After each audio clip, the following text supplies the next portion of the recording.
अभी तक हमने 11th के first chapter introduction of economics में मीनिंग ऑफ इकोनॉमिक्स पढ़ लिया, मीनिंग ऑफ माइक्रो इकोनॉमिक्स पढ़ लिया और मीनिंग ऑफ मैक्रो इकोनॉमिक्स पढ़ लिया। तो इससे आगे पढ़ते हैं। टॉपिक है difference between micro and macro economics.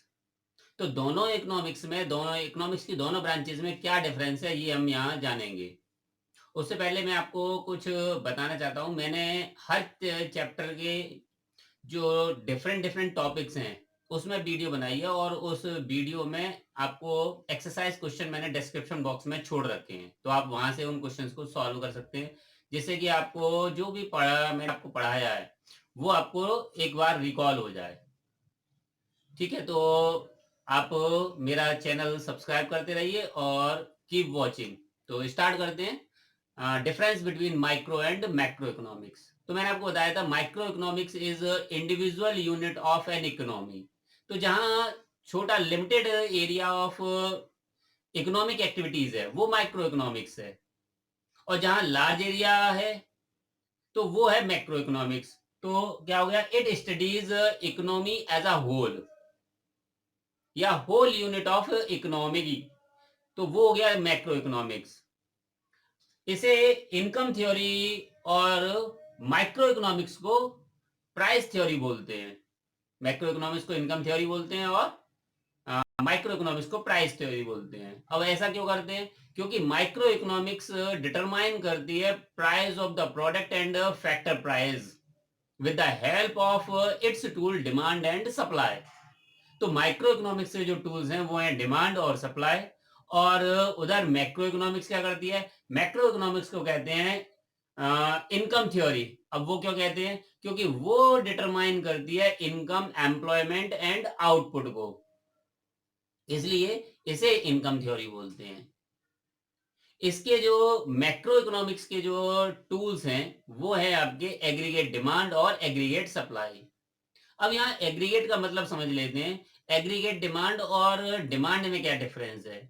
Demand एक कमोडिटी की वेरियस कंज्यूमर द्वारा परचेजिंग है, यानी कि अगर एक प्रोडक्ट है, जैसे मोबाइल ले लेते हैं, एक मोबाइल अगर बहुत सारे कंज्यूमर परचेज कर रहे हैं तो उनकी उस मोबाइल की वो डिफरेंट डिफरेंट क्वांटिटीज परचेज करेंगे तो वो डिमांड हो जाएगी। वहीं एग्रीगेट डिमांड क्या होती है? एग्रीगेट डिमांड होती है demanded by the various person and various commodities. यहां तो केवल मोबाइल था, लेकिन अब क्या होगा, डिफरेंट डिफरेंट कमोडिटीज हो जाएंगी और कंज्यूमर भी डिफरेंट हो जाएंगे। उन सब का सम वो कहलाएगा एग्रीगेट। इसके बाद बात करते हैं सप्लाई की। सप्लाई में क्या होगा? सप्लाई में भी वैसे ही है कि एक प्रोड्यूसिंग यूनिट ने एक कमोडिटी की वेरियस क्वांटिटीज बाजार में सेल की, वैसे ही वहां एग्रीगेट सप्लाई का मतलब क्या होगा? वेरियस सेक्टर्स ने वेरियस को वेरियस प्राइजेस पर सेल किया, उसका सम कहलाएगा एग्रीगेट सप्लाई। फिर है, जैसे इसका एग्जांपल है price theory, factor price theory, और इसके एग्जांपल है income, employment and output theory, journal price level, government budget, etcetera. तो जो लार्ज एरिया के एग्जाम्पल हैं वो मैक्रो इकोनॉमिक्स का पार्ट है, और जो इंडिविजुअल यूनिट के पार्ट है वो है आपका माइक्रो इकोनॉमिक्स। अब प्रोडक्ट की प्राइस, एक प्रोडक्ट की प्राइस होगी। फैक्टर प्राइस, किसी एक फैक्टर की प्राइस, जैसे लैंड को रेंट मिला तो उसकी जो प्राइसिंग होगी, लैंड को जो प्राइसिंग है वो इंडिविजुअल है। टॉपिक है पॉजिटिव इकोनॉमिक्स और नॉर्मेटिव इकोनॉमिक्स। तो इकोनॉमिक्स, क्वेश्चन आता है कि इकोनॉमिक्स क्या है, आर्ट है या साइंस है? तो आंसर है इकोनॉमिक्स आर्ट भी है और साइंस भी है। अगर इकोनॉमिक्स प्रेजेंटेशन की बात की जाती है तो वो आर्ट होती है, और फैक्ट्स की बात की जाती है तो वो साइंस होती है।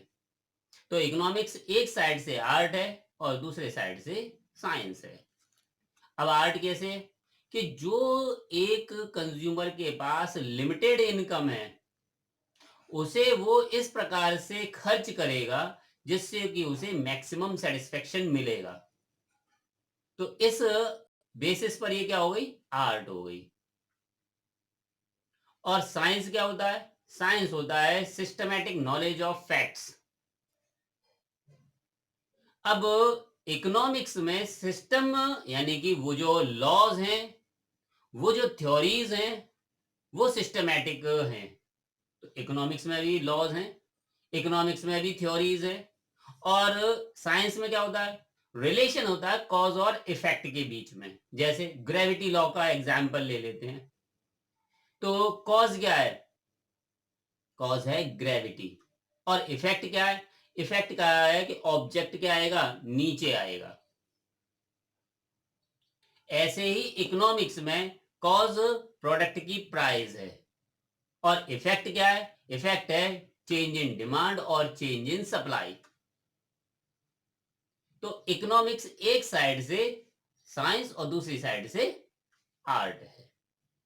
अब बात आती है कि अगर साइंस की बात की जाती है तो इकोनॉमिक्स में साइंस के रूप में जो इकोनॉमिक्स ट्रीट की जाती है वो परफेक्ट साइंस नहीं है। तो फिर कौन सी साइंस है, तो फिर वो साइंस है पॉजिटिव साइंस। यानी कि उसमें कुछ एक्सेप्शन केसेस होंगे। ठीक, तो समझ लेते हैं पॉजिटिव साइंस क्या होती है। It studies things as they are, जैसी है वैसे ही। अगर एक व्यक्ति जिसको लिकर पीकर सेटिस्फेक्शन मिलता है तो वो जैसा है वैसा ही रहेगा, कोई चेंज नहीं होगा, कोई वैल्यू जजमेंट नहीं है। प्राइस के बढ़ने पर डिमांड घटेगी, ये एज इट इज है। तो पॉजिटिव साइंस क्या है, थिंग्स एज दे आर। और क्या करता है, it deals with facts as they are, जो हैं वही। फिर it makes the relation between किसके बीच में, कॉज एंड इफेक्ट। तो कॉज कौन है, प्रोडक्ट की प्राइस। इफेक्ट क्या है, डिमांड। अगर प्राइस बढ़ेगी तो डिमांड क्या होगी, फॉल होगी। अगला क्या है, it does not pass the value judgement, value judgement pass नहीं करता, आइडियल सिचुएशन नहीं देता।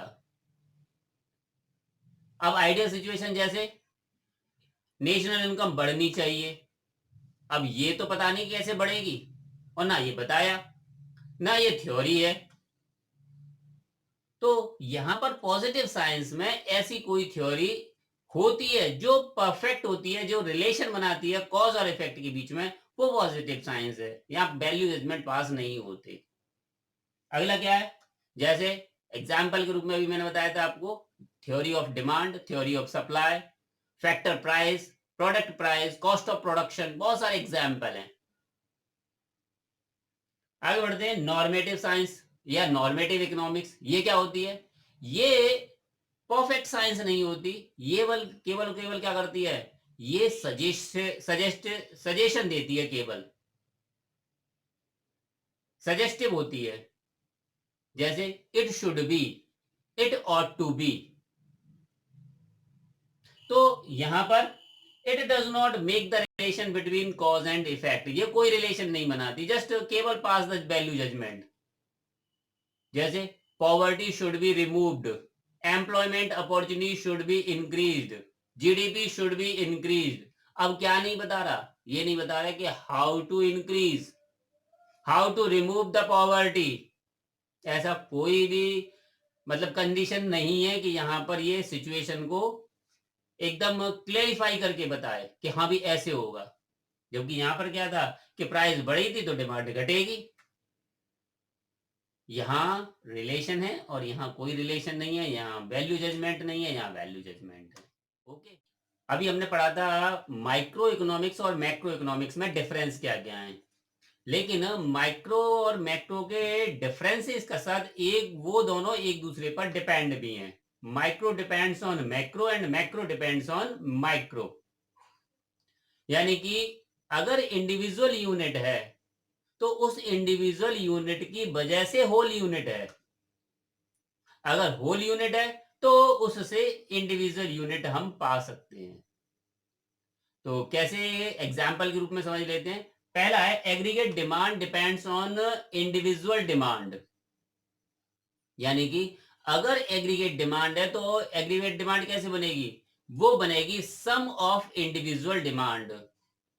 तो वेरियस कंज्यूमर वेरियस कमोडिटी की वेरियस क्वांटिटी को जब परचेज करेगा, तो अगर एक कंज्यूमर ने एक कमोडिटी को परचेज किया, ऐसे ही बहुत सारे कंज्यूमर ने उसी कमोडिटी को परचेज किया, तो इसका सम करने के बाद ये तो बनेगी मार्केट डिमांड, और इस सारे कमोडिटीज की मार्केट डिमांड को ऐड करके क्या बनेगा, वो बनेगा aggregate demand.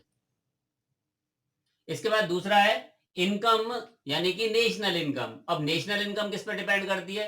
National income depend करती है उस इकोनॉमी में रहने वाले रेजिडेंट के सारे जितने भी रेजिडेंट हैं उनकी इनकम का सम।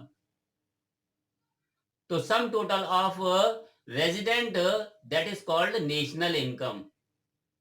तो रेजिडेंट है तो वो एक हो गया, वो तो माइक्रो का पार्ट हो गया, और उसकी इनकम को सारे इकोनॉमी में जितने रेजिडेंट हैं उन सब की इनकम को ऐड करने के बाद नेशनल इनकम आ गई, ये हो गया मैक्रो कॉन्सेप्ट। तो मैक्रो डिपेंड है किस पर? माइक्रो पर। ऐसे ही माइक्रो भी डिपेंड है मैक्रो पर। पहला देख लेते हैं, wage rate of a individual firm या इंडस्ट्री। किसी एक इंडस्ट्रीज में जो मजदूर काम कर रहे हैं उनकी वेज रेट किससे अफेक्टेड होगी? Overall wage rate of the economy. जैसे अगर इंडिया में सारे के सारे जो वेज रेट है, तो वो ओवरऑल वेज रेट किस पर डिपेंड करती है? वो इकोनॉमी की ओवरऑल वेज रेट पर इफेक्ट कर, और उसका इफेक्ट किस पर पड़ता है? किसी एक इंडस्ट्रीज पर पड़ता है। अब जो वेज रेट होगी, जैसे अब पूरे ऑल ओवर कंट्री में कोई भी 20 रुपए पर पूरे दिन काम करने के लिए एग्री नहीं होगा। क्यों?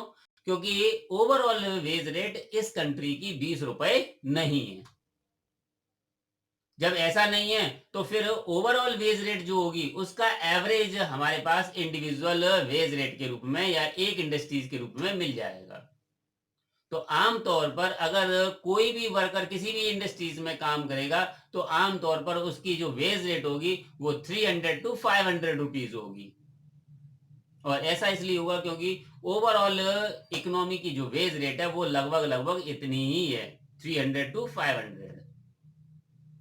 अगला, इन्वेस्टमेंट।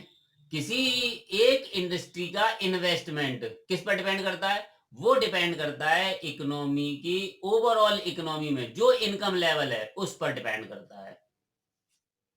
अगर इनकम ज्यादा होगी तो सेविंग ज्यादा होगी, सेविंग ज्यादा होगी तो कैपिटल फॉर्मेशन होगा, और कैपिटल फॉर्मेशन एक सर्टेन टाइम बाद किस में कन्वर्ट हो जाते हैं? वो इन्वेस्टमेंट में कन्वर्ट हो जाते हैं।